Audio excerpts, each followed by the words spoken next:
Di sini saya akan membahas bagian pertama, yaitu pengertian hukum pembangunan dan infrastruktur. Nah, jadi hukum pembangunan itu adalah konsep hukum yang menempatkan hukum sebagai sarana utama dalam mendukung pelaksanaan pembangunan nasional, di mana ini cara kita melihat hukum sebagai alat yang bisa membantu negara mencapai kemajuan. Di mana maksudnya ini adalah hukum tidak cuma berfungsi untuk mengatur masyarakat supaya tertib dan adil seperti yang dulu sering kita pahami, tapi sekarang hukum juga dianggap sebagai bisa ikut mendorong terjadinya perubahan dalam kehidupan sosial, ekonomi, dan sistem pemerintahan. Nah, salah satu bagian penting dari hukum pembangunan ini adalah hukum infrastruktur, yang berperan mengatur berbagai aspek hukum yang berkaitan dengan penyediaan dan pengelolaan prasarana fisik. Infrastruktur di sini mencakup pembangunan jalan tol, jembatan, pelabuhan, bandara, dan sistem transportasi, hingga jaringan listrik dan telekomunikasi. Hukum infrastruktur mencakup regulasi tentang pengadaan tanah, perizinan, kontrak konstruksi, dan pelestarian lingkungan, serta mekanisme pembiayaan proyek baik melalui dana pemerintah maupun skema kerjasama dengan pihak swasta. Baiklah, di sini kita akan membahas tentang peran hukum dalam mendukung percepatan pembangunan infrastruktur di Indonesia. Pembangunan infrastruktur merupakan salah satu prioritas utama dalam pembangunan nasional Indonesia untuk mendorong pertumbuhan ekonomi. Kerangka hukum yang jelas, komprehensif, dan efektif menjadi fondasi penting yang menentukan keberhasilan percepatan pembangunan infrastruktur di berbagai daerah. Adapun peran hukum dalam mendukung percepatan pembangunan infrastruktur di Indonesia yaitu: yang pertama, sebagai kerangka hukum dan kepastian regulasi.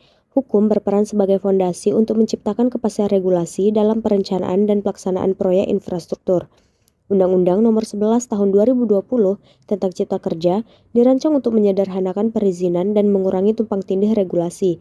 Namun, studi dari Jurnal Hukum Pembangunan menunjukkan bahwa inkonsistensi interpretasi pasal-pasal dalam undang-undang ini masih menimbulkan ketidakpastian bagi investor, terutama terkait alih fungsi lahan dan izin lingkungan. Di sisi lain, regulasi yang jelas seperti Peraturan Perundang-undangan Nomor 27 Tahun 2021 tentang penyelenggaraan bidang konstruksi dinilai efektif mempercepat proses lelang proyek infrastruktur. Yang kedua, sebagai hukum investasi dan pembiayaan. Hukum investasi bertujuan menarik modal asing dan domestik melalui insentif fiskal serta kemudahan birokrasi.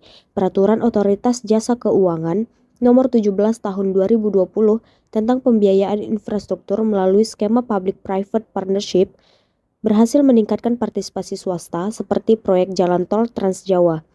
Namun, penelitian di Jurnal Legislasi Indonesia tahun 2023 mengkritik minimnya pengaturan hukum tentang transparansi alokasi dana desentralisasi yang menyebabkan ketimpangan pembangunan infrastruktur antara daerah maju dan daerah tertinggal.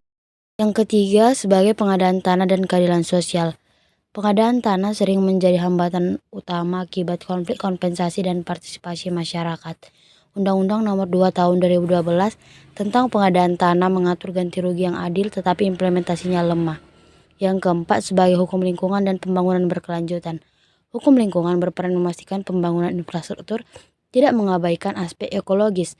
Undang-Undang Nomor 32 Tahun 2009 tentang perlindungan dan pengelolaan lingkungan hidup mewajibkan analisis AMDAL untuk proyek yang strategis. Baik, di sini saya akan membahas mengenai kendala hukum yang sering dihadapi dalam pelaksanaan proyek infrastruktur, khususnya terkait pengadaan lahan dan perizinan. Yang pertama ada penolakan dan konflik masyarakat dalam pengadaan lahan. Nah, di sini masyarakat menolak karena ganti rugi dianggap tidak layak dan adanya ikatan emosional ditambah kurangnya sosialisasi. Lalu yang kedua, ketidakjelasan dan sengketa status kepemilikan tanah.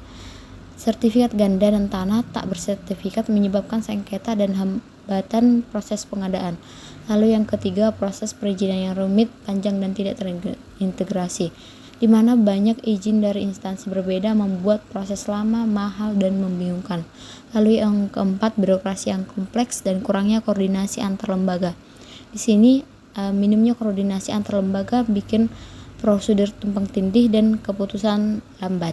Lalu yang terakhir, ketidaksesuaian regulasi dan kurangnya standarisasi, di mana aturan dari pusat dan daerah tidak sinkron, prosedurnya tidak seragam yang membuat pelaksanaan proyek terhambat. Untuk materi bahasan yang terakhir ada perlindungan hukum bagi investor dan pelaku usaha dalam kerjasama pembangunan infrastruktur melalui skema kerjasama pemerintah dan badan usaha atau KPBU. KPBU adalah bentuk kerjasama antara pemerintah dan badan usaha dalam penyediaan infrastruktur untuk kepentingan umum. Dalam skema ini, badan usaha bertanggung jawab untuk mendanai, membangun, mengoperasikan, dan memelihara infrastruktur selama jangka waktu tertentu. Setelah masa kerja sama berakhir, aset infrastruktur tersebut diserahkan kembali kepada pemerintah, yang dimana pelaksanaan KPBU di Indonesia didasarkan pada beberapa peraturan perundang-undangan. Antara lain, yang pertama ada Peraturan Presiden Nomor 38 Tahun 2015, dan yang kedua ada Peraturan Menteri PPN atau Kepala Bappenas Nomor 7 Tahun 2023. Perlindungan kontrak dan kepastian hukum. Perlindungan hukum bagi investor dan pelaku usaha dalam KPBU diwujudkan melalui perjanjian kerjasama yang mengikat secara hukum. Perjanjian ini mencakup yang pertama ada lingkup pekerjaan dan jangka waktu proyek. Perjanjian KPBU harus menjelaskan secara rinci lingkup pekerjaan yang menjadi tanggung jawab masing-masing pihak, baik pemerintah maupun badan usaha pelaksana. Yang kedua ada jaminan pelaksanaan mekanisme pengembalian investasi. Untuk memberikan rasa aman kepada investor, perjanjian mengatur jaminan pelaksanaan proyek, misalnya berupa jaminan bank atau asuransi yang dapat dicairkan jika pihak pelaksana gagal memenuhi kewajibannya. Yang ketiga ada tarif dan mekanisme penyesuaian tarif, yang dimana tarif layanan yang dikenakan kepada pengguna harus ditetapkan di awal dan diatur mekanisme penyesuaiannya selama masa kerjasama. Yang keempat, hak dan kewajiban serta alokasi risiko antara pemerintah dan badan usaha. Perjanjian KPBU harus mengatur pembagian risiko secara adil antara pemerintah dan badan usaha. Yang kelima, standar kinerja pelayanan. Indikator kinerja pelayanan yang harus dipenuhi oleh badan usaha pelaksana harus diatur dengan jelas dalam perjanjian. Standar ini meliputi kualitas layanan, waktu penyelesaian, dan parameter teknis lainnya. Yang keenam, yaitu ketentuan pengalihan saham dan pengelolaan aset setelah masa kontrak berakhir. Setelah masa kerjasama berakhir, pengelolaan aset infrastruktur biasanya dialihkan kepada pemerintah. Kemudian yang B, perlindungan hukum bagi pelaku usaha dan investor serta masyarakat.